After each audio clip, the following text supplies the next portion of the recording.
Welcome back to the Jump Around. Jim Rutledge, Pablo Iglesias with you. And we are joined by the one and only Nolan Winter, fresh off some great performances in some big games for the Wisconsin Badgers. And Nolan, first, we'll start with welcome to the show and congratulations on a heck of a week of basketball for the team.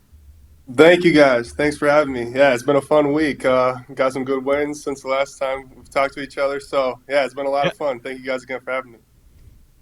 And how you feeling? I mean this earnestly because Coach Underwood, like the handshakes with Illinois, the team's really sick. It was very complimentary, so I don't think it was controversial. He was just like, "Hey, you don't need to have this whatever's going around our team on your team." So, like, how you feeling? What was your reaction when he's like, "Hey, we don't need to add to an extra layer of possibly getting you guys sick"?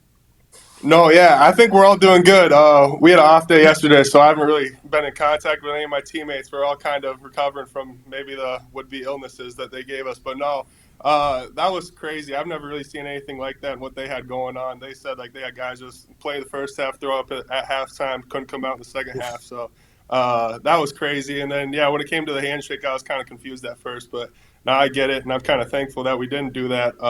Nobody needs that influenza or whatever they had going on. So, no, we're all good, and we're looking forward to the game against Oregon on Saturday. Yeah, man, stay healthy for sure. But yeah, talking about first off the last two games that you had, and then Oregon coming up. Let's go back to Saturday.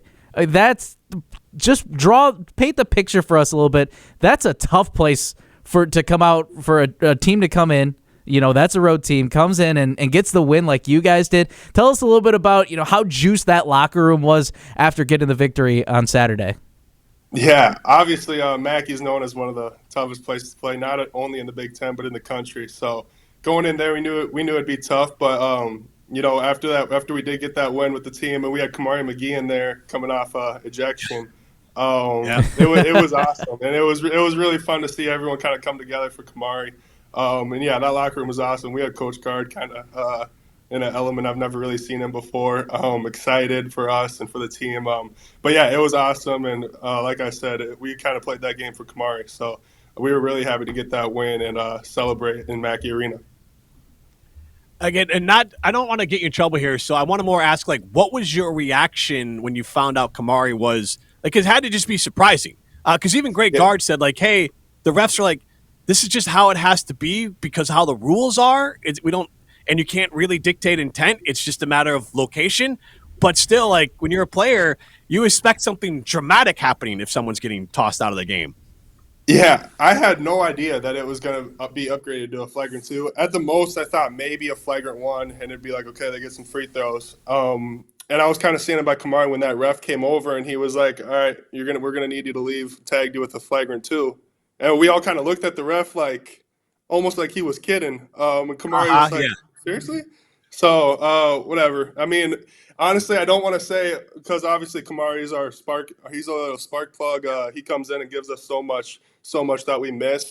So to miss him throughout the game, that obviously sucked. But, it kind of gave us an extra little incentive to play that game and win that game for him. So it's not a good thing ever that Kamari McGee got tossed, but I think it did kind of light a fire under us. But, yeah, at the time we were all kind of like a little confused, I'd say, and thought no way that was even a possibility. Nola, talking about this team too, and I guess this is your second year with the program, seeing the changes at how the offense and how the team has changed a little bit. Whether it's like how fast you guys move, you guys are scoring 90 points here up on the scoreboard, which is pretty sweet to see. But Coach Gard was on Wilde Tausch earlier today. Before we get into the question, wanted to play a little bit of a soundbite from him. This style of play wasn't evolved and developed and chosen by our staff because of what we worried about the outside. What the outside said, it was about how we saw the game evolving, how things were changing with the rules, with player development, with maximizing some of the skill sets of guys we had. It contributes to winning basketball. That's really the main goal here. So yeah, just to give some more context there and to jump into this, was Coach Gard talking about why you guys are playing a lot faster, how the coaching staff decided that this was the move that you needed to make. Being a guy who's been in this program first, second year, what was this summer like when you guys transitioned to more of this faster style? Yeah, a lot of conditioning. A lot of running, getting in shape for this style of basketball. So that part wasn't too fun. But no, I mean, this offense has been awesome to play in. And throughout this summer, we really were just really diving into the all the kind of different actions we have throughout the offense. And we knew our personnel in the summer with John Tonje, Xavier, and all the newcomers from the freshmen to the transfers. So we knew this offense was going to treat us really well. If we were able to do it, if we were able to get up and down at the pace that we do. And then obviously we've seen that we have shot makers, 1 through 5, all positions. Everyone can shoot the ball. So in this offense, that really does help just kind of space the floor. And yeah, we're as a team, our motto and like what we say in the locker room is like, don't pass up any good shots. No matter what it is in the shot clock, if you got to look, we're shooting it because we know that more likely than not it's going to go in. And then go back, keep repping that out. We have ESPN just ranked John Tonje as the best transfer in all college basketball this year. And two-part question. One, he broke some records set by Michael Finley. I do want to know if you know who Michael Finley is. You might remember him from the NBA. But then the other part of it is, like when he got here, this transfer, and you're running fast and you're getting up there. At what point, what's the term here? Game recognizes game, where you're like, oh, this guy can ball. Like we got something special here. So two-part question there for you. Yeah. Okay. Yeah. Michael Finley actually did come in and talk to the team. So I kind of got to know him a little better. Before then, I mean, I obviously knew who he was. I played with him on like 2K and stuff on video games. So I knew kind of who he was from that. But first time actually getting to meet him was when he came in and talked to us. And then when it comes to John Tonje, this summer and throughout the fall, I'm not even kidding. I don't really remember many shots that he missed. And like from 3, like he was one of the better shooters I've really seen and played with. So kind of throughout the whole fall, I was like, oh my gosh, like let's just keep getting this dude the ball from 3, let him shoot it. And then obviously throughout the year, we've seen that he's added to his game. He's been able to get downhill and score from all 3 levels. So I'd just say throughout these practices, man, he could really shoot it. So, man, we're seeing a lot of John just wow us on the court. But tell us, pull the curtain back a little bit for us and let us know, who is he, the guy behind the scenes? I know that he feels like this true selfless leader. Even though he's the lead scorer, he's always going to put his team first. Tell us a little bit about that side. Yeah, I mean, John is really one of the most humble dudes we got on the team. Super down to earth. You wouldn't really think of him as being like this Naismith contention player of the year. Like he just wants what's best for the team. He comes in, he's kind of the old head of the team. So he's drinking his coffee. He's doing all this kind of stuff. He's eating like crazy healthy, like doing all this kind of stuff. But no, like I said, he's one of the more humble dudes I've ever been around. And he just wants what's best for the team and what's best for us. So it's been a blessing to be able to play with him and just see what kind of he brings to the locker room, just a sense of maturity. And then obviously we've seen what he's done on the court. Nolan, you've elevated your game as well, and obviously that's through the work you put in the offseason, and the offense helps. I mean, it's more than just playing more minutes. Everything's gone up more than just the bump in minutes, just an overall play. You seem like a more confident player.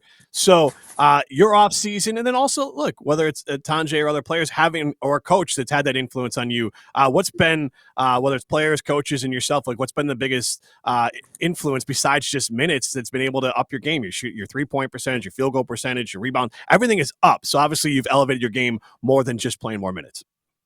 Yeah, this summer, after kind of playing in this offense my freshman year and learning what it takes to succeed at this level, going home this summer and really fine-tuning those specific elements I needed to be able to perform at a high level at this level, including my shooting. I know I've always been a good shooter. Last season, the numbers may not have reflected that, but I know that I got that in me. Growing up, I was kind of a little guard, so I know I have those guard skills in me to be able to put the ball on the floor and do all that stuff. We had Coach Steemsma come in, former player here, obviously, and he's been a real help to my confidence, to my play style. He's kind of been around me every day in practice, giving me little tips and tricks to succeed. And a lot of my performance and credit goes to him. So yeah, just going home, working on the stuff I know I need to get better at, getting stronger, obviously.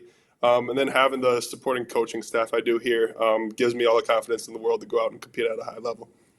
Nolan Winter joining us here on the Jump Around Digital show here on ESPN Madison. Pablo Iglesias, Jim Rutledge. Nolan, I know you're also a Minnesota guy, and on top of that, too, to talk a little bit about your background coming up, both of your parents are Golden Gophers. Tell us a little bit about this story. Who had to break the news to who that, guys, I'm going to Wisconsin? I'm sure you wanted to continue the legacy if you did have a scholarship there. What was that conversation first like when you broke the news to the parents? Yeah.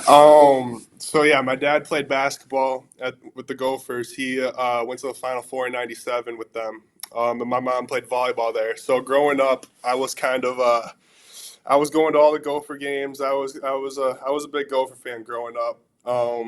And then as the time come when I had to commit, I had calls with both schools. I had visits with both schools, and I really did love each one. And I knew the legacy thing was a big part of it. But at the end of the day, I kind of saw myself benefiting better here as a Badger and seeing my career kind of, I don't know, like what I don't know. I'm glad I've made this decision. So obviously Gophers are a great program. They have great tradition, and I have a lot of respect for them. But yeah, I was the one that told my dad first that I wanted to be a Badger, and he was all for it.